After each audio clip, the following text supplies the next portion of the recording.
Hey guys, so how did you like the show? My name is Anandita and I am a solo traveler. So today we are going to talk about my recent travel to Uttarakhand, and it was in COVID times, so I think it'll be perfect for this particular time. So let's start and let's go to Rudraprayag. Okay, so I was in Rudraprayag.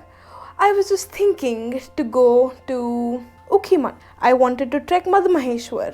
When I reached Ukhimat, the villagers told me that Madh Maheshwar trek you can't really do if you don't have your tent. And I didn't have my tent at that point of time. So I thought, why not? So they said that the villagers are scared. So while on the way to Madh Maheshwar, you have to stay with the villagers. There are no hotels, there's nothing. Okay, so the villagers were a bit scared, which is understandable because there are no hospitals. Nearest hospital to them was Rudraprayag, which is like 4-5 hours away. Not even 4-5 hours away, frankly, more than that. There was no road, there's no motorable road there to get to the hospital. So people are very conscious about the people they want to stay with, which is great. So I went to the government office and asked them why is it so and can they do something about it. They apparently said no, we can't do anything about it, it's on the villagers.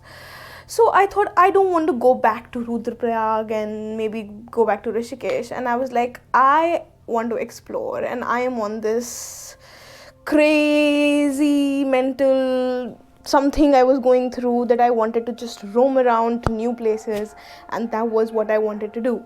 Now what happens is that I decide to go to Raulik. Now there were multiple taxis standing in Ukhimat, and I thought, let me take just this one. The Raulik name sounded pretty good to me, so I left. Okay, the driver was confused that why would you want to go to Raulik if you want to go to Madh Maheshwar? You should return back or you should go back to some other place. So, but yeah, I just felt like it. The name was good, okay? So I went there and I got down. There was one shop. An old man was standing there and there was some weird sort of kurkure and chips, not like kurkure and chips, but other things. Like, I haven't heard of them. They are such brands. And I asked them, can I get some food? Because it was, and that day, it was my birthday. So I was looking for something nice to eat. But apparently, he had nothing. So he offered that I can make Maggie for you at most. And nobody in the village is going to let you stay here. So I was like, here also it's the same thing? They were like, yeah, it's the same thing. Maybe they wouldn't let you stay, but I can give you Maggie.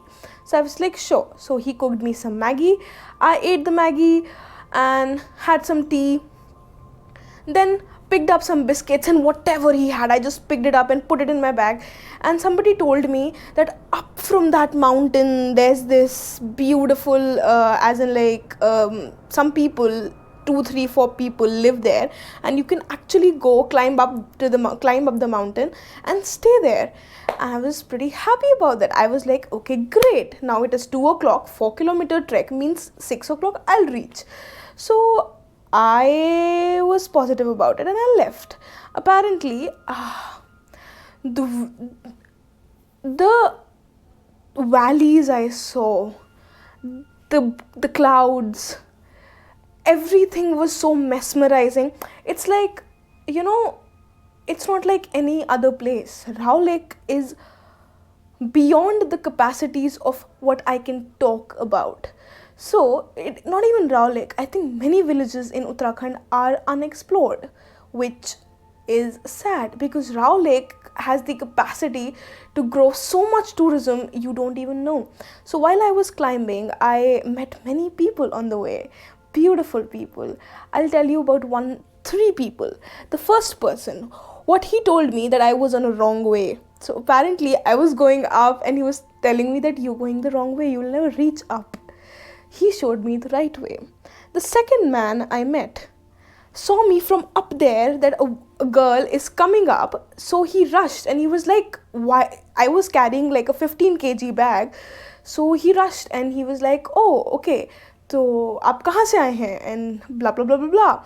And I was happy that, oh god, okay, I met somebody. It was all forest because, so he took me to his house and there lived his mother, old mother, and he offered me some kakdi. खाना पीना कुछ नहीं. कगड़ी कुगड़ी कुछ नहीं. Which is basically cucumber, but it was his desi kakdi from his own tree. The shape was like this. It was not like kakdi we have normally, okay? So he put something on the kakdi, guys. Oh my god. That spice we haven't tasted. Most of the India, 99.99% haven't tasted that particular spice he put on that kakdi. It is so freaking amazing. I asked his mother, where do they get it from? So they told me that they get it from some particular mountain, and they get it and then they grind it and stuff like that. And I was like, I wish you could give me some. But I didn't ask for that. The guy told me that I cannot climb that much, because obviously looking at my health and looking at the bag I have, he said that you wouldn't be able to climb till night, and it is all jungle and it is not safe. So I thought that I'll leave my bag there and head up with some little things, goodies I had. There's a little bag I have which has all my important stuff. Okay, so he lent me a stick also, which was pretty great, and he wished me luck for my journey, and I left. Now the third person I met was a woman. While I was climbing up, I was in my chappals and just a single piece, right? Because it was hot. In the mountains, when the sun is there, it's hot. When the sun is not there, it's super cold. Everybody knows that, right?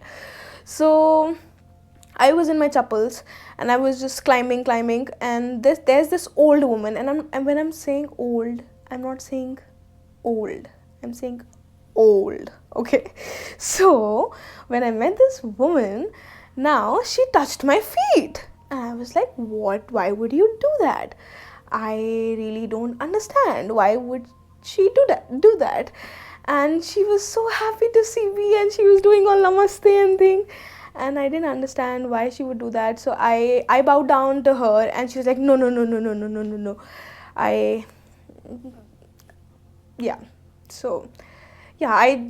I just said namaste to her and I left. Now I'm climbing, and I saw so many just barren huts. They were just barren huts. Nobody was living there, just barren huts. Such beautiful huts. Oh my god. If nahi. When I start earning, okay, I'm going to go there in Raulik and live in one of those huts for a great amount of time. I think I will be very happy. So now what happens is I'm climbing up and it's 6:30 and I'm still not up. Somebody told me, the second man I met told me that when I'll be near my destination, like to the peak of the mountain, I will see like a water tank. And the water tank was bloody hell not coming, and I was getting scared because the sun was setting, the shepherds were going down with their herds, and I was like, this is crazy. I need to rush. And so I started rushing, and I again lost the path, and I was lost in the middle of the jungle again. And I was like, oh my god, you can't do this to yourself. Oh my god. Because there was no carved out path, basically. I had to like just climb up, right? So finally I found a path which seemed like I tracked the footsteps. So I just climbed up there. And finally I saw like a stable thing. And finally, oh my god, I thought I reached the peak. And I did reach the peak. It was about 7, I guess, when I did reach the peak. The sun was absolutely down. When I went there, there was nobody. Guys, there was nobody, absolutely. Even though, like, I got late.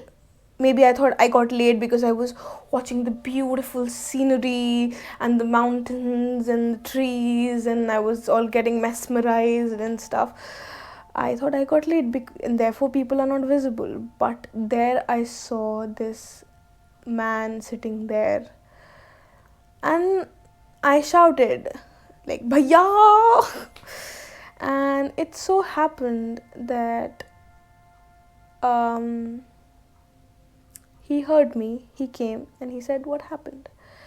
So I said the villagers said that there will be people for me to meet, and I'll get some place to stay. So he was like, "No, there is no place to stay."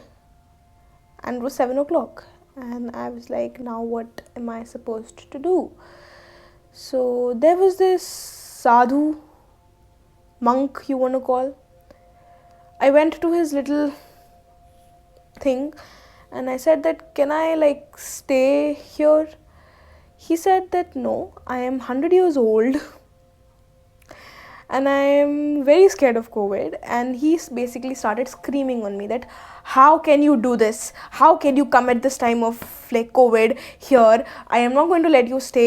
Just be away and like leave this place and go down the mountain." And I was like, "Oh my god, I took like about 5 hours to come up there, and like he's asking me to go down again at the night, in the night." And I got pretty scared. My eyes were welling up, and like the tears were like just about to like. So, but I controlled. I said, "Please, please do something for me, do something for me." And this guy who met, like, who was sitting there, he said that, "Please, let's just help her. It's just about one night. I'll let her stay, like, at the far off hut, and it'll be fine." So, after talking to the Sadhu Baba for so long, he said, "Okay, fine, do it." So I went there. It was like a very, very dark place, and he gave me a diya, and he said that just light up this diya and no animal would come in. And the door was also like, there was something, but it was nothing like a door. And there was no washroom. I had to go to the in the woods to do whatever the shit I have to do. So yeah, and that time when I got in the hut, I cried a lot because I got scared. So hi guys, I came on the top of a mountain. It was told that there were people living there and they would let me stay. So I came, and it happened that they told me no. And I normally don't get scared, but I did get scared.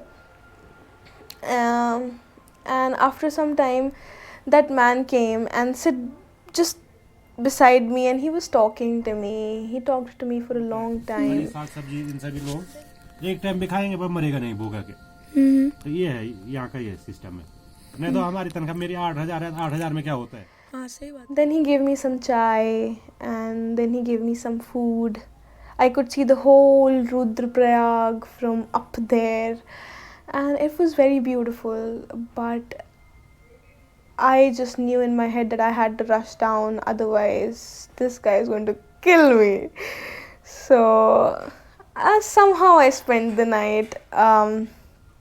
I called my sister. Somehow the network was there. I called my sister. I was like, "You just be on the phone, let the phone open, and go to sleep."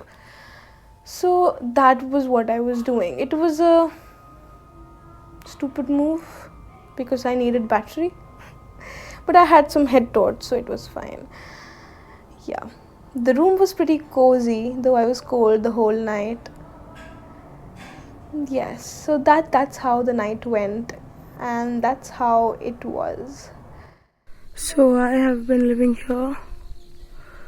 I lived here yesterday.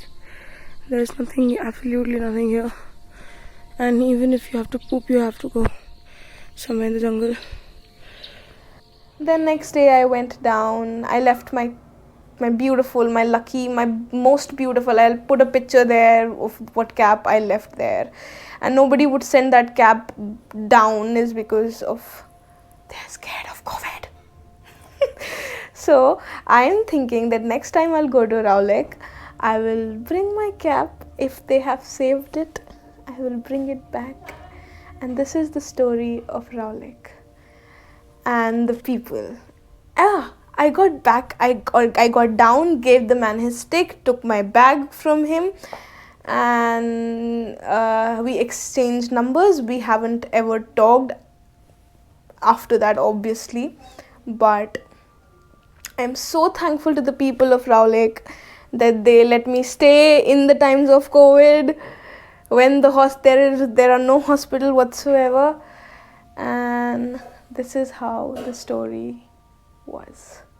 So, last thing I want to tell you guys is that whenever you get scared of a situation like this, you shouldn't really get scared, because apparently nothing can harm you. In today's world, humans have conquered and put their everything everywhere that you can't really get into danger. But you should never play with fire, water, earth, and air. Yeah, don't play with them, and just respect the timings, guys. Night is a night, day is a day. There's a whole lot of difference, and yeah, just be strong. Everything is fine, and you'll be great if you plan on traveling solo.